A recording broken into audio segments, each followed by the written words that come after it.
Ова е фотографија од центарот на Скопје пред да започне изградбата на проектот Скопје 2014. А ова е фотографија од 2017 година по завршувањето на градењето на овој проект. Уништувањето на зеленилото е појава која континуирано му се заканува на градот.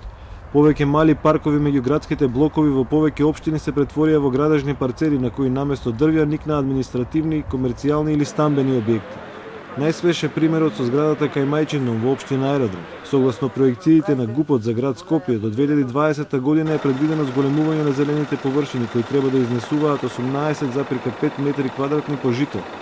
Меѓутоа, експертите кои се занимаваат со оваа проблематика велат дека се скептични дека Скопје ќе ја исполни оваа проектирана бројка. Потребите за зеленило според главниот урбанистички план на град Скопје се некаде 14 до 15 метри квадратни по жител. Јас не верувам, не знам искрено, немаме некое истражување направено. Се сомневам дека е тоа така.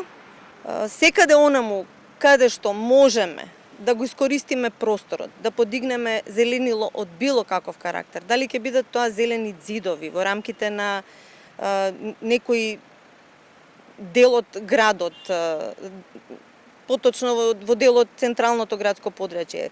Така наречени зелени џебови, они најмали места каде што можеме било какво зеленило да вметнеме. Од град Скопје велат дека оваа година била посадена рекордна површина на зеленило во една календарска година. Велат дека особен акцент е ставен на засадувањето нови дрвореди. Градот Скопје до крајот на годинава ќе подигне и реконструира 127.883 метри квадратни нови зелени површини. Само во пролетната акција беа засадени повеќе од 4000 нови дрвја, а со есенската акција која е во тек до крајот на годината очекуваме да бидат засадени повеќе од 7000 нови дрвја.